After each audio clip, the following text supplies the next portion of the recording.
Queridos hermanos, un cariñoso saludo desde Argentina.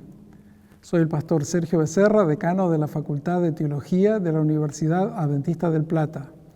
Nuevamente estaremos acompañándoles este trimestre con un comentario de la guía de estudio de la Escuela Sabática con profesores de la Facultad de Teología de la Universidad Adventista aquí en Argentina. Pero en esta ocasión ampliaremos un poquitito el espectro de aquellas personas que participarán de los diálogos de los paneles. Tendremos capellanes de la universidad, profesores, alumnos, y esperamos que juntos podamos sacar mucho beneficio del estudio que tenemos en este trimestre. Estaremos estudiando el libro de Deuteronomio y lleva nuestra guía de estudio por título La verdad presente en Deuteronomio. Hay muchos paralelos que podemos establecer entre la experiencia del pueblo de Israel de la antigüedad que está a las puertas de la tierra prometida con el pueblo adventista del tiempo del fin que está a las puertas de la Canaán celestial. Estamos seguros que estos mensajes que Dios tuvo para su pueblo de entonces van a ser de gran utilidad para nuestra propia experiencia cuando nos toca vivir eventos que nos preparan para el cielo. Que el Señor nos bendiga y que podamos juntos sacar mucho provecho del estudio de la palabra de Dios. Bien, bienvenidos. Tengo el gusto de poder presentar a la mesa que nos va a estar acompañando el día de hoy. Y es una mesa especial porque la verdad que les voy a contar un poquito cómo conocí a estas dos personas. Primero quiero saludar a Augusto. ¿Cómo estás? ¿Cómo anda, Leo? ¿Todo bien? Gracias Qué a bueno. Dios. Gracias por venir, gracias por acompañarnos. No, es un gusto poder estar acá con ustedes. Bien. Y Luis Miguel, ¿cómo estás? Muy bien, la verdad que es interesante, creo que nunca habíamos tenido una reunión los tres. Ajá, tal cual. Así que mejor si es estudiando en la escuela sabática. Muy bien. Tengo el gusto de conocer a los muchachos hace un tiempo porque por allá en el año 2013 comenzamos a estudiar juntos la carrera de teología, la cual continuamos por varios años, pero hoy la vida y Dios nos trajo por otros rumbos. Augusto, alumno de la carrera de psicología y de teología, un Así alumno es. avanzado. Ya falta poquito, ¿no, Luis? Poquito, meses. Bien, meses. Y Luis Miguel, alumno avanzado de teología y del profesorado de música. También falta poco, Sí, ¿no? falta poco. Muy bien. Este año sí. Qué Sí, bueno, todo bien. qué bueno. Y bueno, y hoy lo que nos convoca es poder empezar este trimestre, un trimestre nuevo, que habla acerca de Deuteronomio, ¿no? Y me encanta un poco el nombre de la lección, que ahora vamos a hablar un poquito acerca de eso, la verdad presente en Deuteronomio, ¿no? Qué título interesante, que creo que da para desglosarlo y poder entender un poquito más, pero antes de pasar hacia eso, creo que está bueno recordar un poquito el contexto del libro que nos convoca para este trimestre, ¿no? Y contaba la lección que durante el reinado del rey Josías en Jerusalén, en el 640, 609 a.C., alguien que probablemente trabajaba en el templo encontró un ejemplar de un libro, ¿no? Lo leyeron ante el rey Josías y cuando el rey leyó y escuchó estas palabras, dice que rasgó sus vestidos. Es decir, que se encontró ante la palabra de Dios y se dio cuenta de la situación suya, probablemente espiritual, y de su pueblo. Y obviamente en señal de luto dice que rasgó sus vestiduras, ¿no? Saben que algunos llaman, en base a esto, a este libro, el libro del pacto. Y cuando se preguntan qué libro, algunos autores proponen que es el libro de Deuteronomio. Así que está bueno saber que un libro que marcó el rumbo espiritual del pueblo de Israel también puede ser un libro que marque nuestro rumbo espiritual hoy. Y es interesante porque Deuteronomios en nuestro día a día no es un libro que leemos, ¿no? Que sentamos y, bueno, vamos a estudiar Deuteronomio. Pero tuvo un impacto tan grande ahí con Josías, ¿no? Y con todo el pueblo de Israel. Y está buena la oportunidad que estamos teniendo ahora de estudiarlo y ver si encontramos algo para nuestra vida hoy también, ¿no? Tal cual, Augusto. Y como vos estás mencionando, este impacto, ¿no es cierto? La gente lo puede leer, nuestros amigos que quieran profundizar. Lo que causó este libro en el reinado del rey Josías se encuentra en 2 Reyes 23. Así que luego de acompañarnos en el repaso pueden ir y profundizar un poquito más. Pero la primera pregunta que le quería hacer a los dos, y vamos a empezar con Augusto respondiendo, es ¿qué significa para vos este concepto de verdad presente? Sí, es interesante porque nosotros cuando leemos la Biblia podemos caer en la tentación de llegar a decir, bueno, eso era para el pueblo de Israel o para su cultura, para su historia, pero vemos que en Deuteronomio, a pesar de no ser un libro muy estudiado, hay verdades para el día de hoy, Claro. ¿no? Y que podemos aprender de Dios hoy, nosotros, ¿no? En nuestra realidad. Yo quiero ir un poquito más atrás que con el tema de la verdad presente y me hace recordar a la historia de Martín Lutero. Cuando Martín Lutero descubre la salvación por la gracia, en realidad era una verdad, Sí. pero que justo en ese momento se volvió presente, porque siempre estuvo, pero él no se había dado cuenta hasta ese momento. Así que considero que la verdad presente es eso, cuando tú estudias la Biblia y descubres algo nuevo. Entonces esa verdad se vuelve presente para tu vida y ahí está nuestra necesidad de querer seguir estudiando la Biblia, porque entre más estudias, más verdades vas a poder encontrar y obviamente la vas a tener que aplicar. Bien. Después quedas ahí en esa situación de tener que aplicarla porque ya aprendiste. Claro, tal cual. O sea que tiene que ver con un contexto que se aplica al nuestro, ¿no es cierto? Que se aplica al nuestro hoy. Y que incluso es interesante pensar en la Biblia y en Dios de esta manera, un Dios que se relaciona con sus criaturas, ¿no? Un Dios que permite, que entra en la realidad de las personas para cambiarla. Y lo hace por medio de su palabra, que ya está escrita, ¿no? Así que qué interesante es pensar en esto y también entender qué es lo que nos plantea la primera lección de esta semana, que es hacer un pequeño repaso histórico muy breve, porque si nosotros queremos repasar quizás toda la historia que hay o previa de Deuteronomio, es mucho, ¿no? Y definitivamente estos 24 minutos que vamos a compartir con nuestros amigos no nos van a alcanzar. Así que vamos a hacer simplemente un pequeño repaso acerca de la historia hasta la elaboración del libro de Deuteronomio. Y para empezar vamos a leer un poquito, para poder retomar la propuesta de la lección, que es hacer este repaso histórico, vamos a leer 1 de Juan 4:8, un versículo espectacular que creo que todos lo hemos repetido, por lo menos la segunda parte de este versículo, que dice, 1 de Juan 4:8, el que no ama no ha conocido a Dios, porque Dios es amor. Y todos lo podemos quizás decir a coro porque lo hemos leído, lo hemos recitado en algún momento. Quería preguntarte, Augusto, ¿no? ¿Qué implica para vos, qué implica en tu forma de entender que la Biblia mencione de que Dios es amor? Esa es una pregunta muy interesante, ¿no? Bueno, desde los griegos, los filósofos, esa pregunta se viene, ¿qué es Dios, no? ¿Cuál es la ontología, la esencia de Dios? Y hoy nos preguntamos eso también hasta en nuestras charlas con amigos. Pero eso es muy interesante porque nosotros como hombres no podemos conocer la esencia de Dios. Y la Biblia tampoco quiere explicarnos cómo es Dios. Claro, no lo intenta tampoco. No lo intenta. Lo único que dice la Biblia es que es amor, ¿no? Es amor. Y no dice otro adjetivo de Dios. No es justo, sino que justicia. Dice que es el amor, lo más importante, ¿no? Así que no es un Dios amoroso, ¿no? Bueno, me gusta hacer una analogía de que si estuviéramos cerrados en una casa, sin ventanas, sin puertas, y estamos nosotros y otra persona que no conocemos, no sabemos quién es, pero es una persona más fuerte que yo, más inteligente que yo, mi primera pregunta sería, bueno, es bueno, es una persona buena. Y esa es la respuesta que nos da la Biblia. Dios es amor, así que me quiere, ¿no? Y eso es muy importante para nosotros. Está bueno. O sea que si estuviéramos en una casa con Dios, podríamos estar tranquilos. Tranquilos. Porque la definición que se da de Él es positiva. Así ¿No es. es cierto? Qué bueno. O sea que esto también nos ayuda a nosotros a cómo nos aproximamos a Dios, ¿no? Está bueno y entender que esta frase tan cortita tiene relación con Deuteronomio también. Bueno, vamos a hacer un poquito más acerca de eso. Luismi, quería hacerte la pregunta, si vos ves alguna relación entre el amor y la libertad. Ya que Augusto usó el ejemplo de los filósofos, quiero usar algo que hacían, que era responder con otra pregunta. ¿Ustedes qué entienden por impunidad? Impunidad. Impunidad. Alguien También los que nos están escuchando, Ajá. ¿qué entienden por impunidad?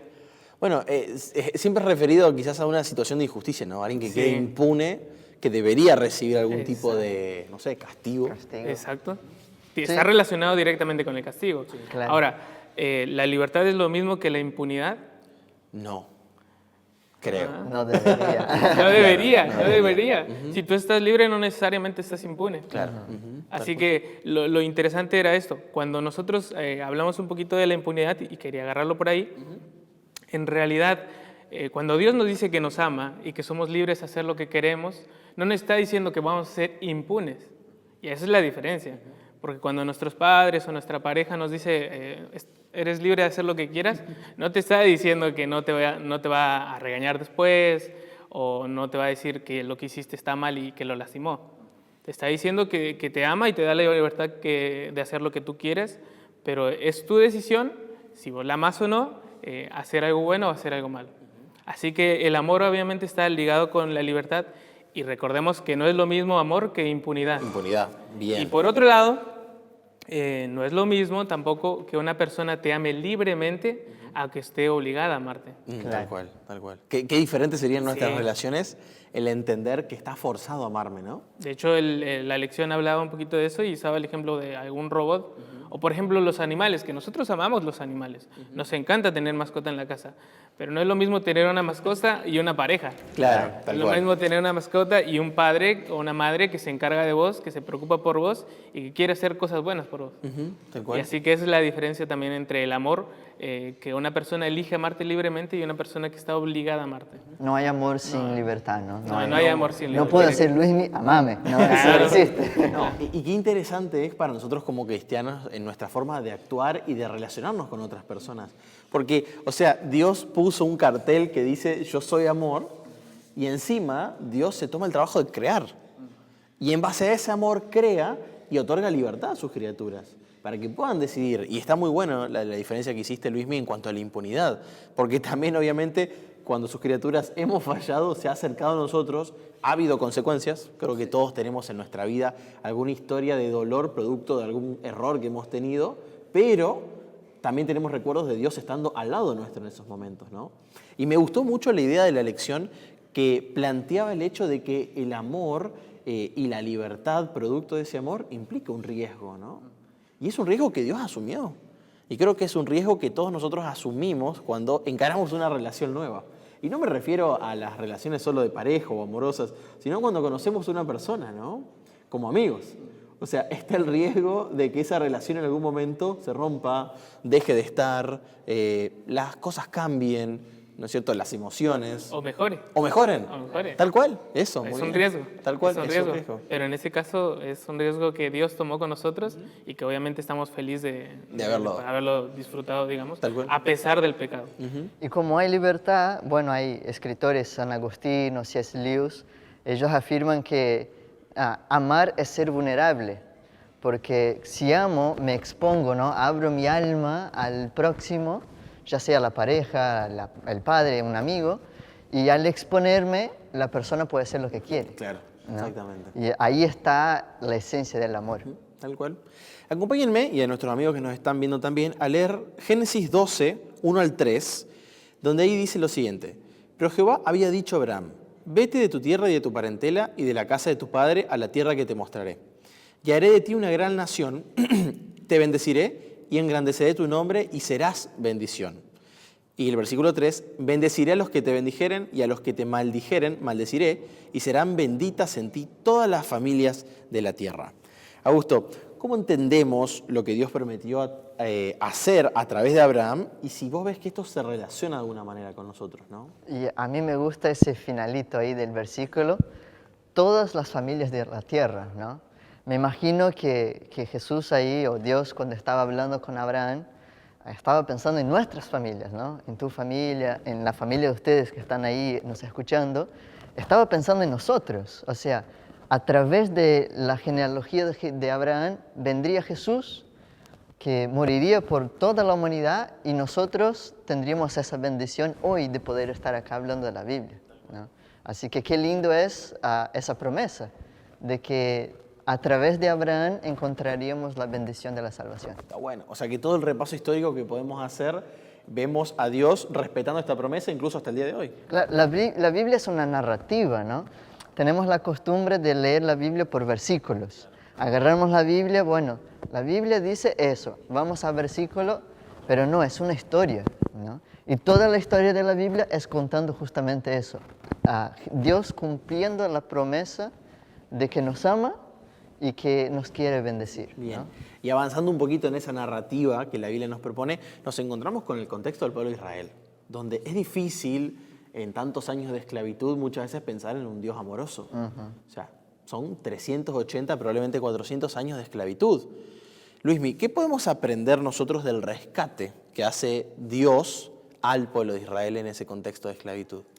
Bueno, ya directamente cuando la Biblia habla acerca de rescate, implica que la otra persona está en una situación vulnerable, por si te das cuenta, dice. Claro, una necesidad. Una necesidad, exacto. Por ejemplo, ahora en nuestro tiempo podemos pensar en terremotos, quizá en un secuestro, quizá en alguna enfermedad, en alguna situación complicada. Así que ya la Biblia te está diciendo que un rescate significa que vos estás en una posición negativa. Y lo que quiere hacer el Señor es sacarte de ahí. Y obviamente que si Dios te quiere sacar de ahí, te va a mandar a un lugar mejor. Claro. ¿No? Así que me gusta pensar que cuando habla acerca del rescate del pueblo de Israel, Él ya sabía que estaba en una posición mala y que los iba a dejar, al final los dejó. Los iba a dejar en una posición mucho mejor, claro. Un reino completamente enorme, con un poderío tremendo. Así que Él cumplió eso. Y si nos ponemos a analizar, lo sacó de un lugar malo, Egipto, a un costo muy alto, la muerte incluso de los primogénitos. Alguien intercedió, en este caso Dios mismo, y bueno, al final los puso en un lugar mejor. Así que lo mismo te promete Dios a ti, que te va a sacar de un lugar que es malo, que tiene un costo muy alto, que en este caso es la sangre de Jesús, que Él, de hecho, directamente Jesús está intercediendo por vos y que te va a dar un lugar mejor. Y bueno, como decía Augusto, como la Biblia es una narrativa completa, el fin en sí es el cielo. Claro, qué bueno. Y cuando nosotros repasamos un poco la historia de Israel, nos damos cuenta que somos similares. Yo no soy judío, creo que ninguno de nosotros acá es de origen étnico judío, pero sí que compartimos algo en común y son nuestros constantes errores, ¿no? Quizás quisiéramos que nuestra vida sea lineal y ascendente, ¿no? Siempre hacia arriba y siempre hacia adelante. Pero muchas veces encuentro en mi vida momentos donde he retrocedido, donde me he caído. En muchos aspectos. En muchos Desde aspectos. la dieta Sí. hasta el espiritual. Tal ¿no? cual, tal cual. Y creo que es la experiencia de muchos de nuestros amigos que nos están viendo. Pero es la historia del pueblo de Israel también. Tristemente, si la repasamos, vemos que eran sinceros muchas veces en sus intenciones, en sus motivaciones, pero se equivocaron en más de una oportunidad. Le fallaron a Dios. Y fíjense que en el contexto del rescate le fallan después de haber visto todo lo milagroso que había sucedido. Entonces yo me pregunto, ¿por qué fue así? O sea, ¿por qué la experiencia del pueblo de Israel es así? Y de esa experiencia, ¿cómo podemos nosotros aprender a confiar en Dios verdaderamente? Eso, bueno, ¿por qué fue así? Creo que vivimos eso, ¿no? Esas ganas de querer mejorar, pero a veces hacer cosas malas, Claro. ¿no? Quiero hacer lo bueno, ya decía Pablo, ¿no? Quiero hacer el bien, pero el malo está en mí. Y bueno, sentimos eso también. El tema es que, bueno, la Biblia nos trae varias palabras para pecado, ¿no? Y nosotros tenemos una nomás. Claro. Pero ellos tenían el pecado de intenté hacer algo, pero no pude. Y tenían otra que también era una rebelión. Claro. Sé lo que es lo bueno, pero hago lo malo. Claro, que es la de Génesis 6, Claro, antes del diluvio. la ¿no? rebelión. Claro, ¿no? en sí, el Sí. fin era rebelarse. ¿no? Rebelarse, así es. Y creo que cuando estamos hablando, nunca alguien que quiere hacer lo correcto va a rebelarse. Claro. Pero cuando miramos el plan de Satanás, por así decir, él no nos va a hacer de la al Z, sino que va a los poquitos, ¿no? Paso a paso. Paso a paso, ¿no? Y cuando hablo con personas sobre pecados y eso, una frase que siempre está es que me dicen, Augusto, no me imaginaba que iba a llegar tan lejos, Claro. ¿no? Y el pueblo de Israel me imagino que era lo mismo. Paso a paso, dejando de confiar en Dios, en los pequeños detalles, llegó hasta hacer un becerro ahí de oro, ¿no? Así que quizás pasa en nuestra experiencia, miramos hacia atrás y no podemos creer a qué puntos habíamos llegado tan lejos de Dios, ¿no? Pero, perdón, contestando tu pregunta, ¿cómo podemos aprender a confiar en Dios? Es que no importa cuán lejos estemos de Él, Él siempre va a estar ahí, ¿no? Así que no importa dónde estés hoy, en ese momento, Dios está a tu lado. basta arrodillarte, orar y Dios te perdona todo. Eso es muy lindo. Y está relacionado con la definición. Y sí, Dios es amor, ¿no es cierto? Dios es amor. Pero cuando nosotros vemos, por ejemplo, la historia contemporánea a Jesús, el pueblo de Israel contemporáneo a Jesús, vemos que su acercamiento a la ley era otro. Es decir, no significaba que estaban más cerca de Dios que el pueblo de Israel saliendo del exilio, sino saliendo de Egipto, pero vemos que su relación con la ley era otra, ¿no? Que hay una palabrita incluso ahí que también en la lección se hablaba, que es el legalismo, ¿no? Ellos adoptaban otra actitud frente a la ley. Entonces quería preguntarte, Luismi, a vos, ya que la obediencia es esencial en la Biblia, es decir, los errores vienen por desobedecer a Dios, ¿no? ¿Qué es entonces el legalismo? Y segundo, ¿qué factores pueden pervertir el intento de ser fieles a Dios? Porque quizás están estos dos intentos. Quiero ser fiel a Dios y me equivoco, me caigo, como Augusto nos comentaba, pero está esta otra forma. Quiero ser fiel a Dios, pero termino cayendo en el legalismo.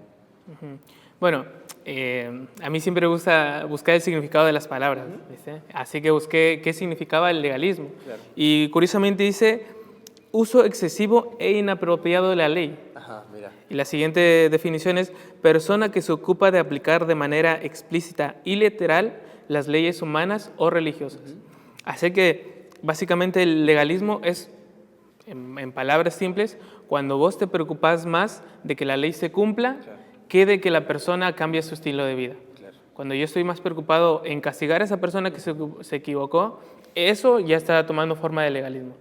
Pero cuando vos agarrás y querés ayudar a esa persona a que cambie su rumbo de vida, porque capaz que no es una vida, un estilo de vida que le pueda traer beneficios, ahí estás tomando la otra posición, que en este caso es de justicia, digamos. Claro. Lo interesante es que si vos permaneces en el camino del legalismo, la muerte de Jesús básicamente es inservible, porque ¿a qué viene? Si están los 10 mandamientos y tú no pudiste cumplir uno y directamente tienes que sufrir el castigo de los 10 mandamientos, ¿a qué vino Jesús? Claro. ¿Con cuántas personas se queda? O sea que básicamente si caemos en el camino del legalismo, la venida y el sacrificio de Jesús queda inutilizado. Claro. Así que ese es el problema del legalismo. Y bueno, para no caer en el legalismo es pensar que esa persona que se equivocó tiene la oportunidad a través de Jesús de cambiar su estilo de vida y mejorar. Bien, o sea, tener el foco en las personas. Claro, más que en la ley. Está bien, que creo que está relacionado con el amor también, ¿no? Por supuesto. El amor que todo lo puede, claro, ¿no es cierto? Y creo que ya nos queda poco tiempo y cabe hacernos una última pregunta para que podamos responder de forma breve, y es, más allá de la definición inicial acerca de Dios, ¿qué podemos aprender acerca de Él en esta lección, ¿no? Si yo pudiera resumir, diría una palabra: vínculo o relación, ¿no? Dios quiere relacionarse con nosotros. La única manera de que podemos estar con Dios es cumpliendo su ley, pero si hacemos algo mal, no hay problema porque Él es amor. Él quiere estar ahí, en esa relación, ¿no? Entonces yo resumiría en eso, vínculo. Dios quiere estar con nosotros. Eso es lo central para mí. Gracias, Augusto. No, por nada. Luismi. En una palabra es difícil. En una frase. En una frase. Pero estaba pensando en una palabra y una linterna. Me gusta pensar en Deuteronomios como una linterna para ir por el camino que nos está mostrando. Si bien no es uno de los libros que normalmente disfrutamos leyendo, en realidad es lo que te va a decir que ese es el camino correcto que tienes que seguir y que estás bien encaminado. Bien.